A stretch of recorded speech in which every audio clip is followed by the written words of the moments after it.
Tonight, we are thrilled to welcome Ann Cleeves in celebration of the launch of a brand new series, starting with The Long Haul. And joining her in conversation tonight is Mary Ann Twin. Now, Ann Cleeves is the multi-million copy best-selling author behind two hit television shows. There's a tongue twister, try it a few times. The BBC's Shetland, starring Douglas Henshaw, and ITV's Vera, starring Academy Award nominee Brenda Blethyn, both of which are watched and loved in the US. The first Shetland novel, Raven Black, won the CWA Gold Dagger for Best Crime Novel, and Ann was awarded the CWA Diamond Dagger in 2017. Her brand new Two Rivers series will launch right now with The Long Haul.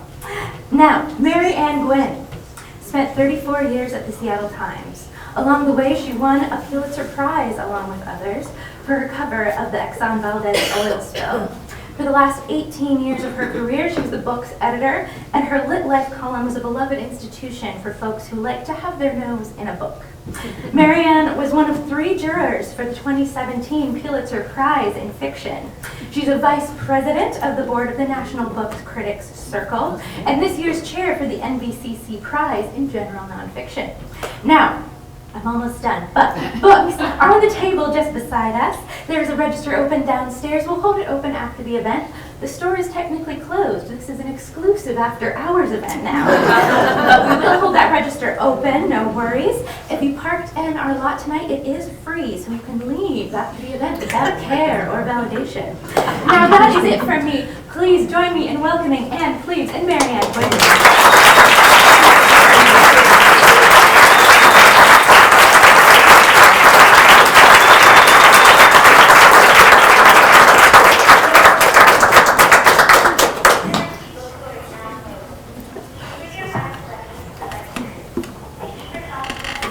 Test the AV. Does it work? I think so, yeah. So that was a stupendous introduction. Thank you very much. Ann was thinking that maybe she would read first a couple pages from the new book. Do you want to go ahead and do that? Can you talk while I get my specs out? Okay, I'm just going to say that I think I've read every single Ann Cleeves book except maybe the last Shetland novel. I wasn't sure I wanted to know how that would turn out. Have watched all the Vera shows, have watched all the Shetland shows except the last one. So this is a big thrill for me.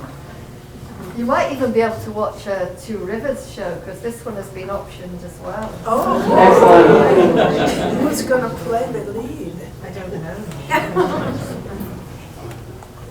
Yeah, so I'm reading just a couple of pages right from the beginning, just really to set the scene, but also to explain the title. Can everybody hear? No.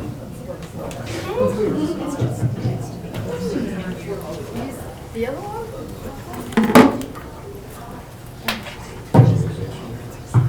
That's working, that's fine. There we go. Yes.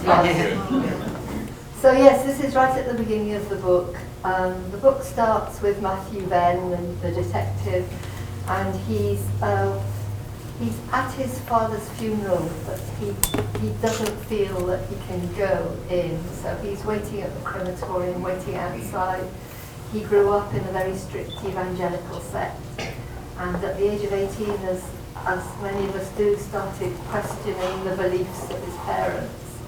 And just because of the way the community was, he was cast out. He was what they would call unfellowshipped, and so didn't feel back there. He's watching his father's funeral, but knows or thinks that he won't be welcome if he goes in. And then there's a call that there's been a murder. Off he goes. Matthew nodded and drove on. He left the window down, and now he could hear the surf on the beach and the cry of the herring gull, the sound naturalists named the long call, the cry which always sounded to him like an inarticulate howl of pain. These were the noises of home. There was a bend in the road, and he could see the house, their house, white and low and sheltered from the worst of the wind by a row of bent sycamores and hawthorns. A family home, though they had no family yet. It was something they talked about and then left in the air, perhaps because they were both too selfish. They got the place cheap because it was prone to flooding. They'd never been able to afford it otherwise. If there was a high tide and a westerly gale, the protective bank would be breached, and the water from the river Torn would flood the marsh, and they'd be surrounded like an island. But the view and the space made it worth the risk. He parked up and climbed the narrow line of dunes until he was looking down at the shore.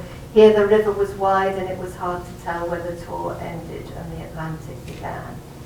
Ahead of him, the other North Devon river, the Torridge, fed into the sea at Instone. Crow Point jutted into the water from his side of the estuary, fragile now, eaten away by weather and water, and only accessible on foot. The sun was low, turning the sea to gold, throwing long shadows, and he squinted to make out the figures in the distance. Tiny, lowery figures, almost lost in the vast space of sand, sea, and sky. He slid down the dune to the beach and walked towards them, just below the tide line. The body was wearing faded jeans, a short denim jacket over a black sweatshirt, boots that had seen better days, the tread gone, worn almost to a heel, to a hole in the heel. The hair so covered in sand that it was hard to tell the colour. On his neck, a tattoo of a bird. Matthew was no expert, but the word bird had long wings, a gannet perhaps, or an albatross, subtly drawn in shades of grey.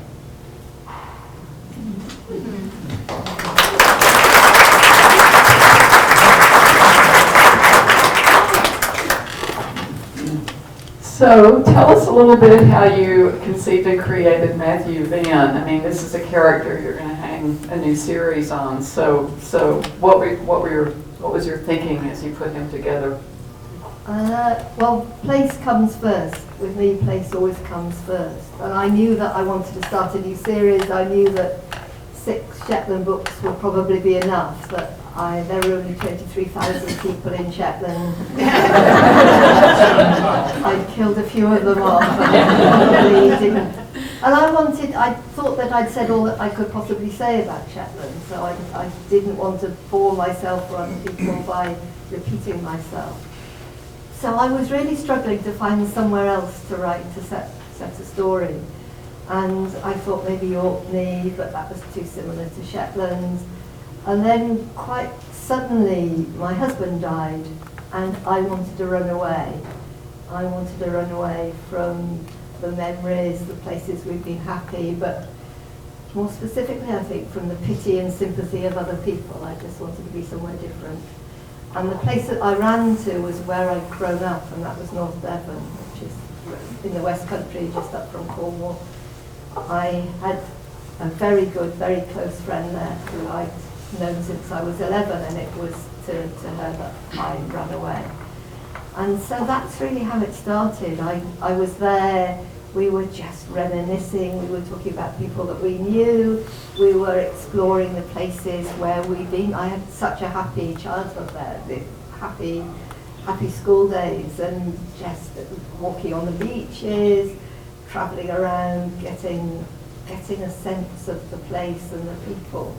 And it was through talking to Sue, my friend, who had grown up in that kind of religious community, a small evangelical community, not cruel, not horrible, but just very certain of their views, the people.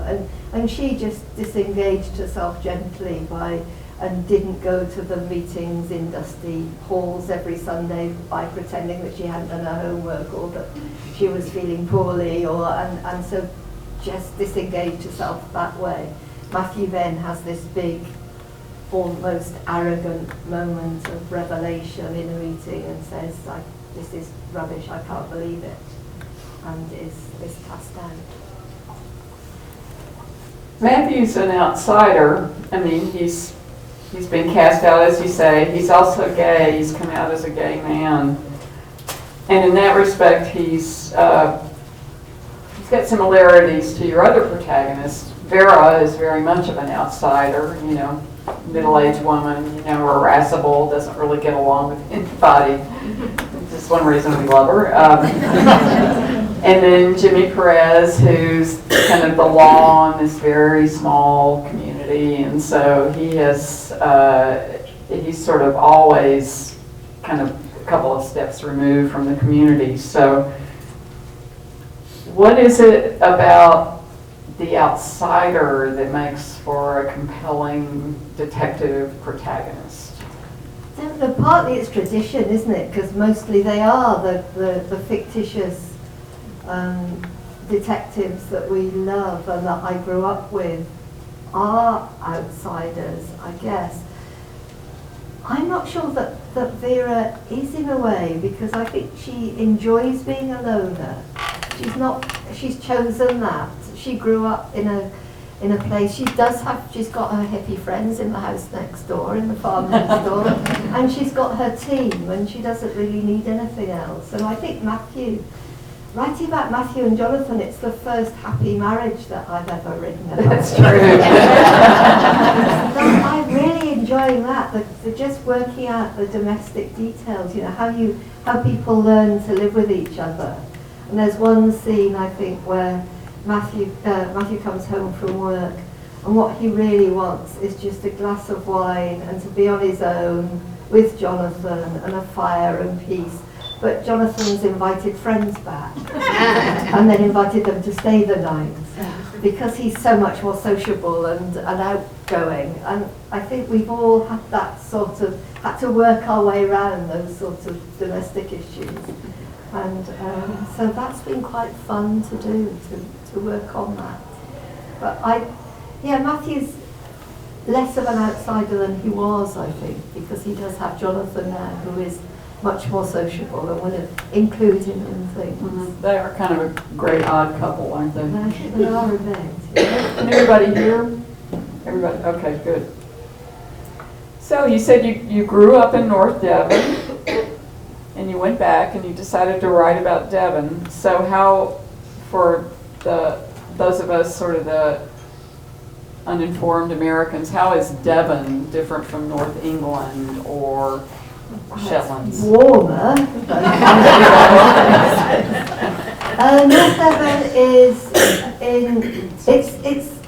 it is quite remote, because it's not like South Devon, the Devon Riviera, like places like Torquay and Paynton, where lots and lots of people go. It's more rugged. It's like a bit of Exmoor has slid into the sea.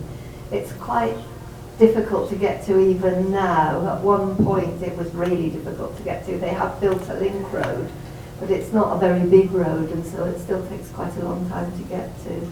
It was in Victorian times, Ilfracombe, the town of Ilfracombe, a very grand seaside town, so there are big hotels and lots of guest houses where families in the 30s, 40s and 50s used to go.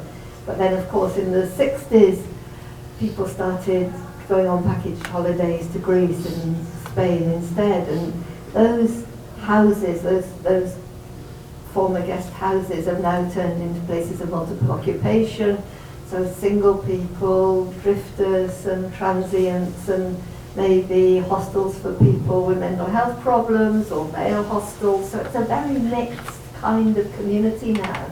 And people I think of Devon as being affluent, pretty, which it is, and full of holiday makers, and it is those things, but it's also got that underbelly of rural poverty that is much more interesting than somewhere that's just cream cakes and thatched cottages, I think.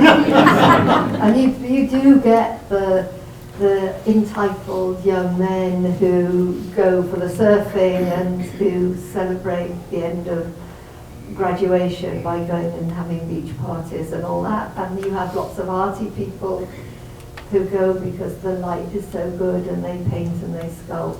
And the artist Damien Hirst has a great big sculpture on the harbour wall at Ilfracombe called Verity. And he bought up a couple of restaurants and then got bored and went away again. Not terribly popular with the locals. So what is it like to go back and write about a place that you grew up in?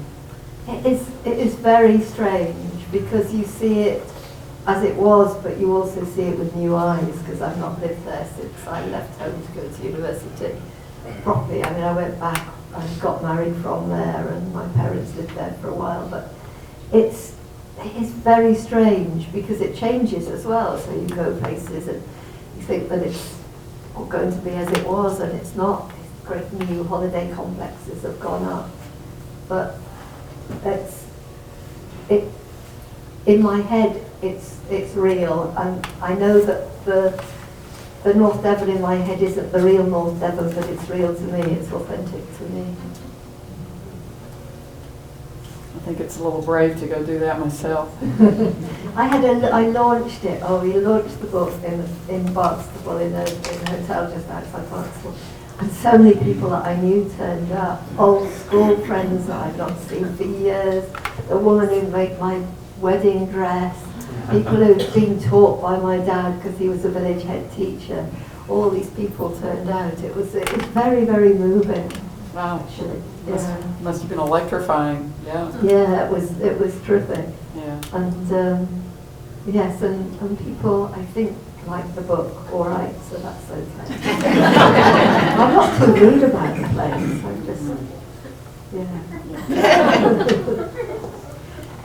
One thing I've always liked about your books and have gotten a lot out of is that you immerse people in these worlds that you wouldn't ordinarily have access to. You know, like the bird observatory, you know, at Shetland.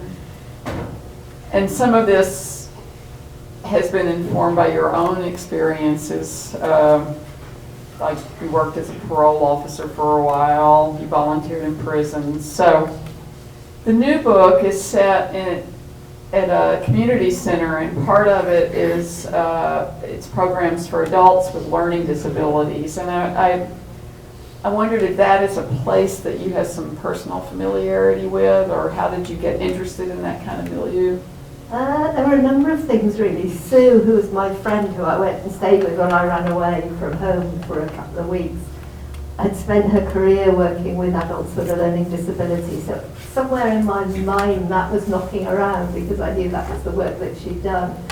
And when I was at school, we'd done some voluntary work in a day centre for adults with learning disabilities, and I'd gone and done some work in the garden there and got to know people there. But I think that was triggered because I had an email from a woman called Jackie White, and she was a reader, and just you get lovely emails from readers telling you that they've enjoyed your books, and that's great. But hers was a bit different. She said that, and then she said, I've got a son who has Down syndrome, and sometimes terrible things happen to people with a learning disability, but nothing really is done because they don't have the words to explain what's happened to them.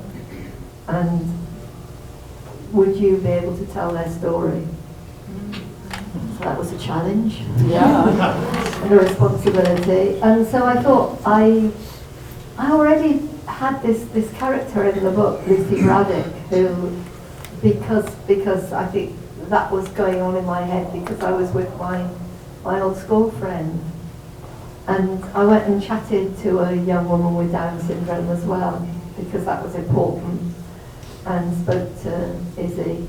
And there are a few things that I needed to, and she was far more able than a lot of people with learning disability. She could read, she could write, she could text, she worked in a cafe, she was much better at social media and technology than I am. But there were a couple of things that I needed to know to make the plot work. So I said, Izzy, would you be able to keep a secret? And we really had to think hard about that. And her mum wasn't sure, but Izzy was absolutely positive that she would be able to keep a secret. And then the next question was, do you lie? Can you tell a lie? Because that's important for the book as well. And before Izzy could answer, her mum said, oh yeah, she can tell a lie. Her mum was always struggling to keep her weight down, and Izzy, as I said, worked at this cafe, and would go home and tell her mum she'd had salad for lunch, and Run you, she'd had chocolate. So all that fed into the book as I was writing. And I was also quite interested, Izzy's dad is called Morris and Izzy lives at home, but the social workers are trying to encourage her to be more independent and to get the bus home from the day centre. And Morris knows that it's wise, and he knows that he's getting on, and he knows that eventually he won't be there for her to live with him. But he loves her, the bones of her, and he really is worried that something might happen. So there's that struggle within him. How much independence can he give, and how much should he give? And so there's all that in there too. It's one of the really moving things about the book is the relationship between these adults who still need support, and sort of how much support do you give them, and how protective are you of them, and when do you back off? I mean, if you're a parent, everybody faces those issues, but with these folks, it's more profound, because encouraging independence can actually expose them to danger. And that's one of the really interesting parts of the book, I think. Yeah, it was kind of making visible people who sometimes aren't, I think. And I love the writing with the Woodyard, which is the community arts centre, which is where a lot of the action takes place. And there is an old timber firm by the river in Barnstable. And in my day, when I was young, it made window frames and door frames and shipped them all over the country. And then the company went bust, but the building's still there, it's slowly rotting. And there are all these plans to do it up, either to turn it into a retail park or have executive flats there. And I would love to see a community arts centre in that building. Oh, so this is your wish, huh? This is my wish. And I was doing a library event in Devon when I was launching the book in the UK, and met the developer who has the site. So I gave him a copy of the book. Excellent. I don't think anything will happen, but you know. So one thing that's been going on for a long time is that authors, at least since Charles Dickens and Inspector Bucket, is that people write detective novels, but they're not really whodunits. They are examinations of social issues. Yeah. And what is it about the detective novel that makes it such a good frame to hang those discussions on? I guess because we're looking at people at the most desperate times of their lives, and that could be the killer or the victim's family. And I don't know what it's like in the US, but in the UK now, cops are having to deal with people because of austerity and cuts in funding. More and more of their time are dealing with people who have mental health issues or who are homeless, and so their work actually, if you look at what a daily police officer's job might be, dealing with someone who's suicidal, dealing with somebody who is obviously having a psychotic episode, more often than dealing with people with some people who've been burgled or who have been subject to violence. And so I think that's real in a way now. I think it is. But I'm also interested in seeing the world from inside the heads of all my characters. I don't write monsters, I don't think. I'm not interested in writing monsters. So a lot of what I do is explaining why people commit crime. What is it? It's that sort of psychological archaeology where you dig back into people's lives and see what might have led to the tragedy that you're exploring on the page. And that sounds a bit grand, but I think that's what we're doing. I'd like to talk more about the crimes, but that we would get into spoiler territory, so I'm just going to avoid that. But I'm going to ask you a couple of questions, tips for would-be mystery writers. Okay. So the first one is plotting is an issue for mystery writers, of course. Some say they plan their books out in advance. Others say they have no idea who did it until they're writing the last chapter. Ian Rankin told me that. Really? I don't even know who the victim is when I start writing, never mind about who did it. Seriously? Seriously.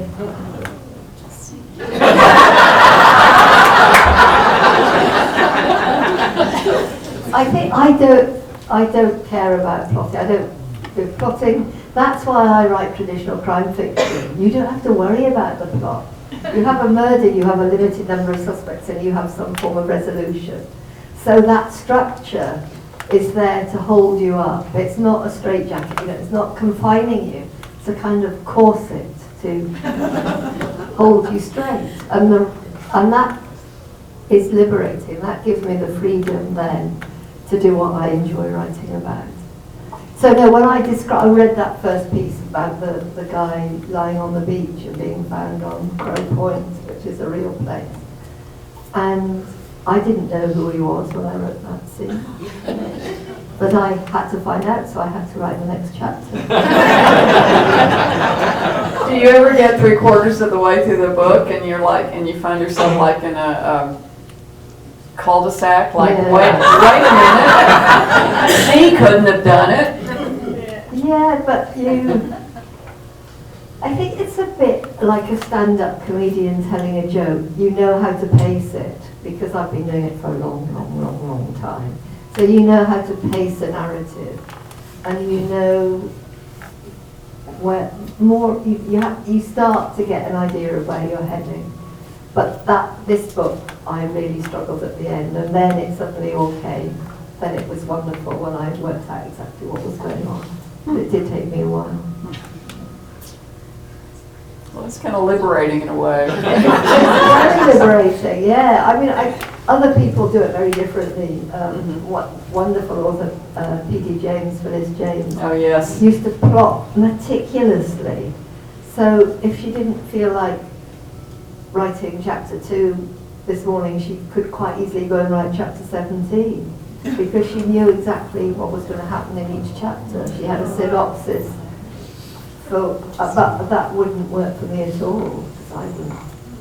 Well, her plots are really baroque. I mean, They are. yes.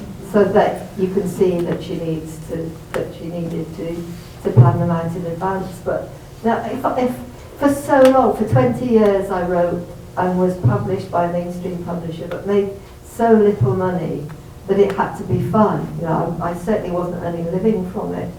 And if I knew how it was going to end, there would be absolutely no point in writing it. There would be no fun in writing it. And it's that scariness of wondering what's going to happen next, and can I make it work? And that's what keeps the writing fresh for me. So one more writer question, and dialogue. Yeah. I mean, a lot of your novels, the plot moves forward because of dialogue. And one thing I noticed in this book is that in England there are a lot of different, I guess, is dialects the right word? Yeah. I mean, you've got one character who's from Liverpool, you know, and she speaks a certain way, and then I'm sure people from Devon, you know, so they speak another way. So how much do you feel like you have to reflect that in your dialogue, or does it matter at all? It matters to me, because I want to hear the words that those people are speaking in my head before I put them down. And so there are some things, and it's about place as well, I think, that dialogue reflects where you come from. And I think that setting for me is so much more than just a pretty backdrop to the action. It explains who the characters are. That Vera couldn't have come from anywhere but the Northumberland Hills, just because she needs those long horizons. You can't imagine her cooped up in That's true. a city, and she speaks because she comes from that place. So if she was speaking to a young woman, she might say, she might call her pet. Are you all right, Pet? How's it going, Pet? Morris, speaking to his daughter, wouldn't call her Pet. That's not what you say. Did he call her Maid? Maid. Maid, yeah. You be all right, Maid. Very different, very, very Devon. And it's quite an only older people will use that now, but that's what you would say, I think. You would also call people lover, my lover. Are you all right, my lover? But my American editor thought that might be misinterpreted. So are your books sort of edited for the American edition? Oh, I'm so lucky because I'm published by the same house really in both territories. So Pam Macmillan is also part of the Macmillan group, and as is Minotaur Supply Martin's Press here. And my American editor used to be my British editor, but got headhunted by St. Martin's and is now in New York. So my two editors, the UK editor and the US editor, get together and give me joint notes, which is brilliant because I only have to go through it once, the whole editing thing. And so they're aware of what we're working in both territories.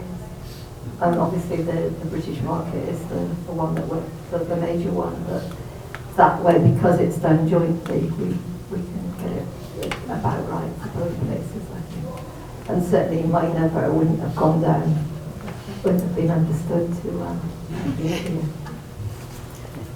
So one thing that we were talking about before we came in here was Ann's worldwide fan base. I mean, these programs are popular in Australia, I assume Canada, all the English-speaking worlds. And now, because of this explosion in streaming TV, I mean, we have access to all these great detective shows. We have access to the shows that are based on her novels, many British detective shows, New Zealand detective shows, Australian detective shows. It just seems like kind of a real blossoming of the form to me. But I wondered, how does that affect your writing, if it does, knowing that you don't have an English audience or an American audience, but you really have a worldwide audience?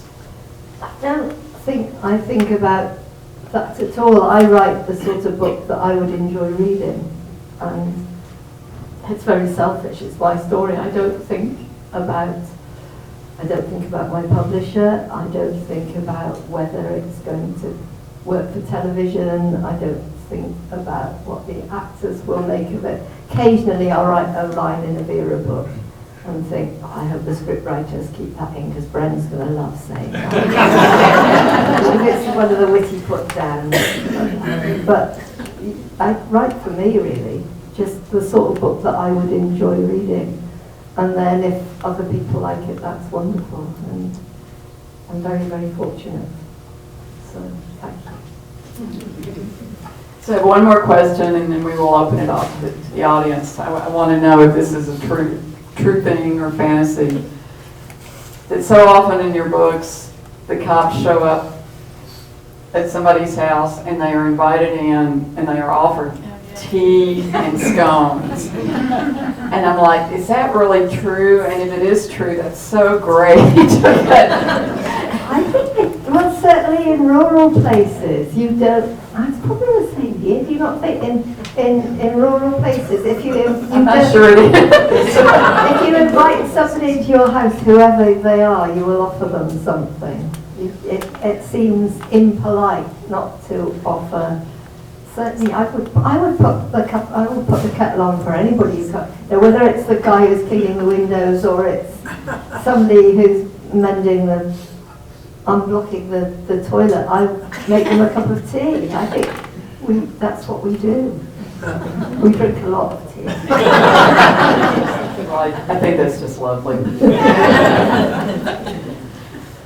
Well, maybe we should open it up to questions. I suspect the book's been out. It's been out since September, right? So maybe some people have already read it. So Would you like to take some questions? Yeah, absolutely. Take some, but please don't give spoilers because I know that there are some people here who haven't read it. Yeah. I'm curious when you say you don't plot ahead. It sounds like you start with the place and the feel of the place. Yeah. Do you have characters ahead? Like, how do you just start with the place? I do. It's quite hard to explain how it works. But yes, I'll have thought of certainly the main characters because I write series. Matthew Venn was a bit different and he grew out of talking and quite a lot of thought. So obviously I had him before I started writing. But the other characters, the non-returning characters, do grow as I write. So yes, the body's found on the beach and the detectives find a shopping list written on the back of an envelope and the envelope has an address on it, so they go to that house and they knock on the door and I don't know who's on the other side of the door. So they open it and then we meet them. And they might change in the writing, but that's kind of how it works, I think. Yeah, there's a lady in a nice Shetland jumper there. Yeah. Well, I wanted to ask, in the Vera books, your sense of place was so strong. You're a beautiful writer I'll about repeat the question. Yeah, repeat the question, that would be great. about location. And I've never visited any of the locations where your books are set, but I feel as though I have. And but specifically, the question is about your knowledge of fauna, flora, specifically birds. Can you talk about Yeah, your interest the in question that? is, am I interested in birds and flora and fauna? And only, I'm not at all. My husband was a bird watcher, and so it seeped in through osmosis. And he worked for our conservation charity for all his career. So I first started writing on a tiny tidal island called Hilbury, and it was a nature reserve. And we were the only people living there. There was no mains water, no mains electricity. To get out to the mainland, you'd walk out through the mud and the rocks at low tide. And I was training to be a probation officer while I was there, so I had this really schizophrenic life where I would go walk across the shore in my Wellington boots and my oilskin coat, and the council who owned the island had given me this hut on the seafront at West Kirby where I came ashore that held the crazy golf stick things, you know, on balls, and I would have a change of clothes in there, so I'd go in and come out for court like Wonder Woman, transform. And so yeah, it seeped in, and it matters, I suppose, because again, it's the small details that bring a scene to life.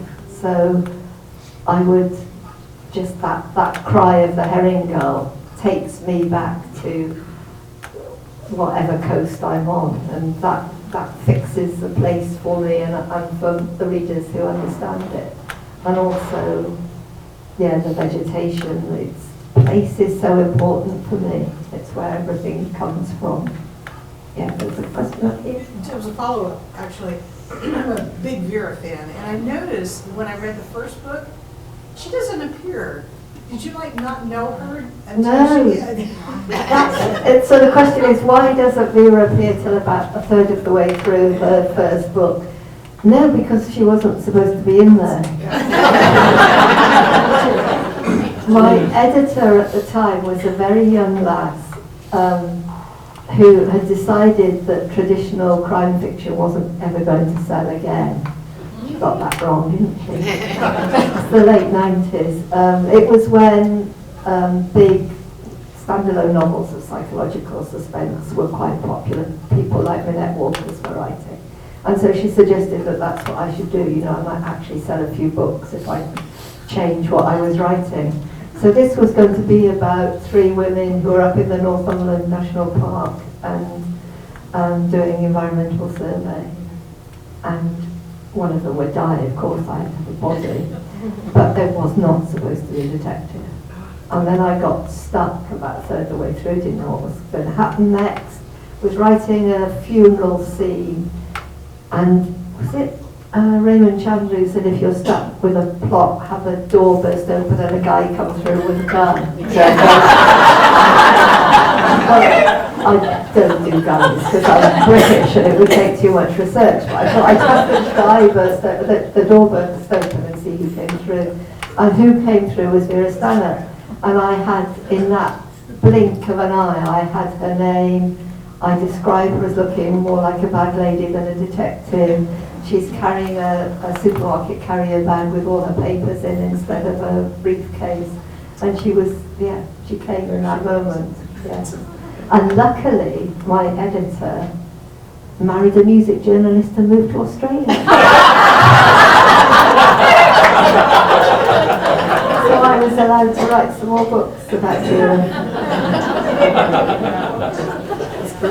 Do you know the story about how she came to be on the television? I must have told it so many times. That first book really didn't sell very well because it was before digital marketing. It was, and this lovely editor left it out of the catalogue, out of the publisher's catalogue. So nobody actually knew much about it. It sold about 800 copies altogether, I think. There were lots of remainder copies knocking out in remainder bookshops and second-hand bookshops. And one of them was in an Oxfam shop, a charity shop in North London. And so we went in looking for a book to read on their holiday, had a holiday home in Spain. And nothing at all unusual in that, except the person that picked it up was called Elaine Collins, and she was books executive for ITV Studios, and that's how Vera came to be. So I have a question in the trade secrets category. Do you, what is your relationship with the actual police? Do you have people you like say, hey, I kind of need to come down and hang out at your office for a week to see? Not with the police, but I do have, because I think I don't pretend to be absolutely true to life. If there were a murder inquiry, you'd have a much bigger team than the 3 or 4 people that I'm writing about. It would be very, very different, I think.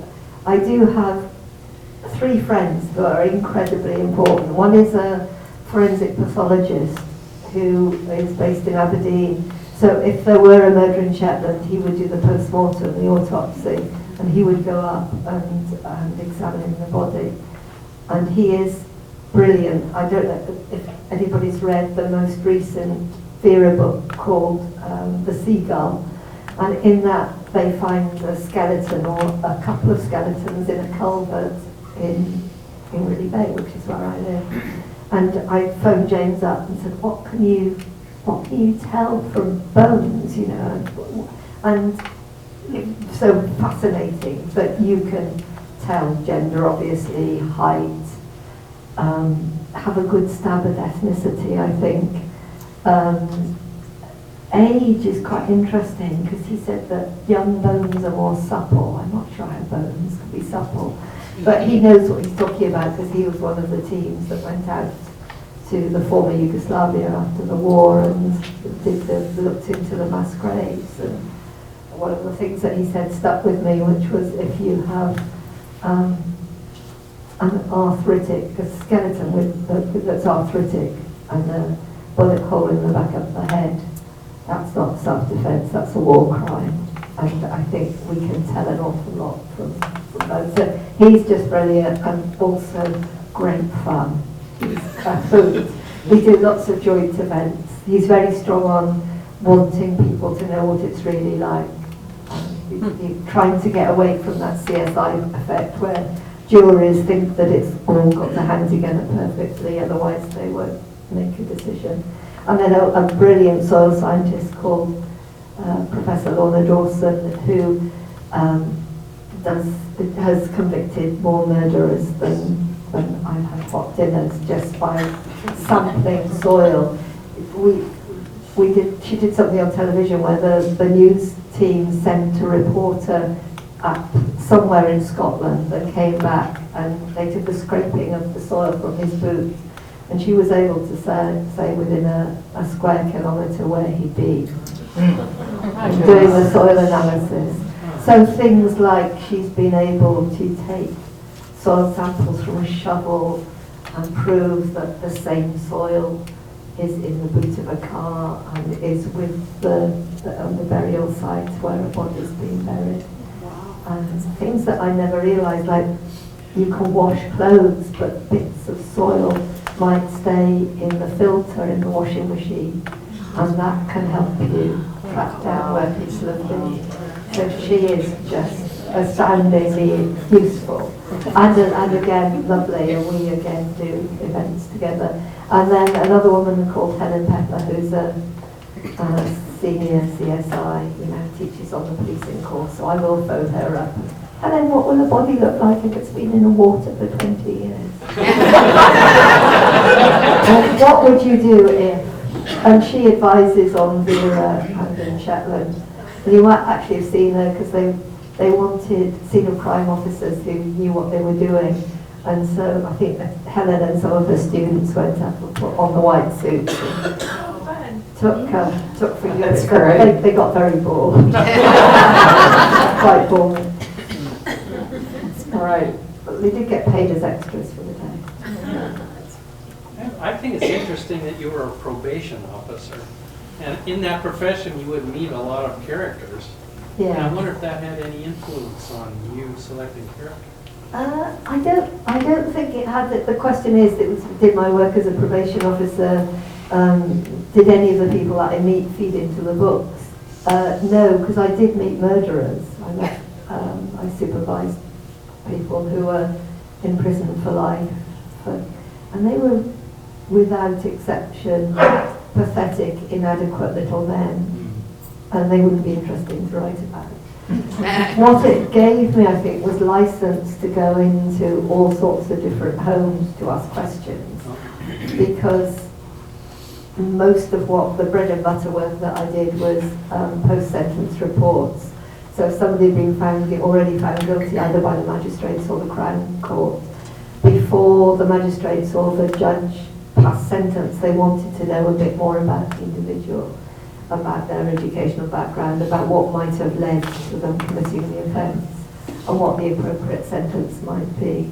And we actually recommended sentences in those reports, because you would understand the family and you would be able to tell what might work, what would serve justice, but what might also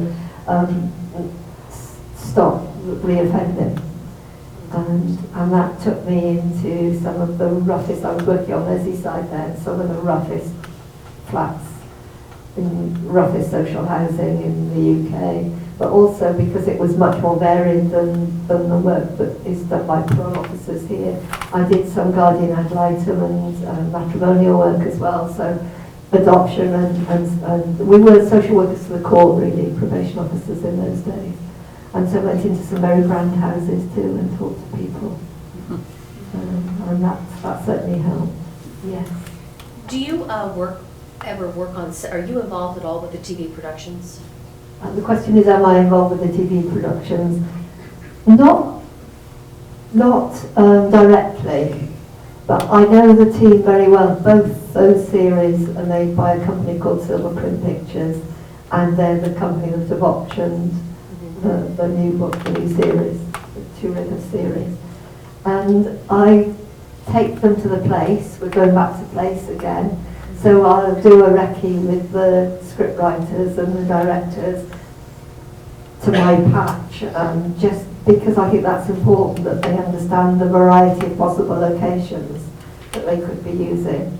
And certainly when we went to Shetland, that was really important because nobody had been to Shetland before, and I always arrange a meal with a local, and so that's it really. But I decided right from the beginning that I wasn't going to meddle. I think So you turn it over? Turn it over, absolutely. I love writing the books. I love writing the novels. I wouldn't enjoy writing for television. It's such a tight, demanding, stressful thing to do. And I think that it's only fair that they are creative people and they should be allowed the freedom to have their creative vision and see it through. And me saying, oh well, she wouldn't do that or he wouldn't do that, would just muddle that vision and it would make it a lesser piece of television. So the fact that they get the tone right, and it's something quite abstract about tone, isn't there? But it's almost a kind of morality, I think. So my characters, my two central characters have a sort of humanity, compassion, kindness that I think is important, and they do that and they get the place right.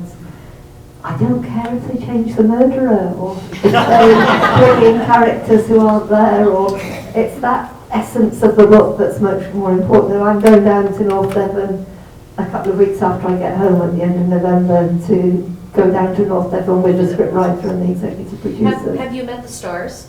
Yeah, I thought the nice thing, because I don't meddle, I'm very welcome. They like me. So I do always get invited to the read-through, so that's the first time all the cast get and the director and the producer get together to read through the script. I'm always invited to that. I'm made very welcome on set whenever I want to go. So yes, and Brenda Bleffin has become a friend. She's done book festivals with me. She's sat and signed books with me.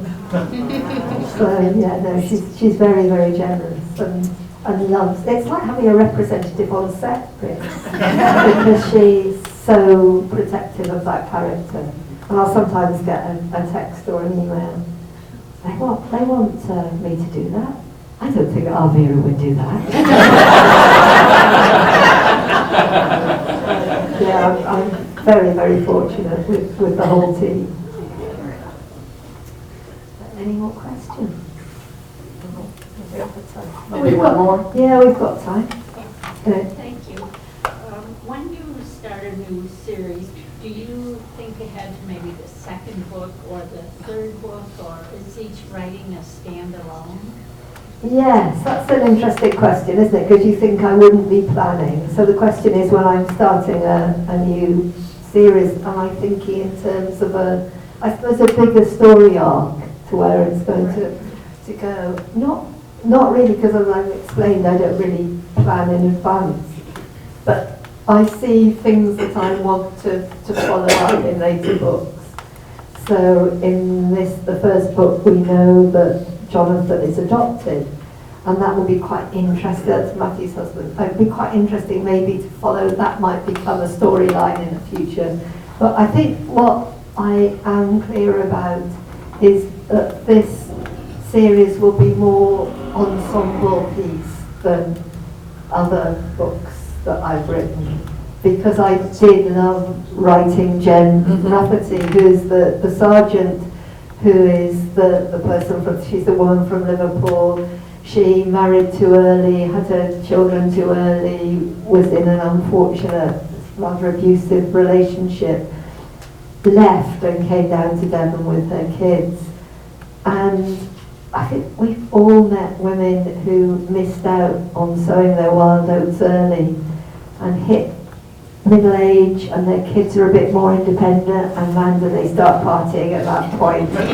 And slightly predatory, and just, so I'm having great fun writing her. So that's good, yeah. Well, this goes back to the movies, or however they're going to be produced. You might have a person in mind that would represent your character, Matthew. The question is, do I have somebody in mind who might act Matthew? I don't really, because I don't see Matthew much from the outside. I see, because I'm inside his head most of the time when I'm writing him. I see from the inside out, so I don't really. There's somebody called, I'm trying to think of his name, called Matthew Aldridge, I think, who reads the audiobooks and does those very well. And he's a good actor, been in a number of TV dramas, so he might be somebody. And he comes from Devon, so he could do it. I'll be absolutely thrilled to hear that you said that. Well, Yeah, oh, we got just one more? Yeah. one more, and then you can ask your questions in the final one. Yeah, sorry. I'd like to know when you knew that Fran was going to die. Oh, is this a spoiler for some people who haven't read? Oh, yeah. Oh, yeah. Oh, that's all right. Apparently it's all right. I didn't really until it happened. So, I didn't hear the question. Okay, that's all right. it was a bit of a spoiler, so it's probably just as well. It's all right, you can talk to me later. I'll whisper. All right, well, thank you so much for coming. Yeah. What a delight. And thank you for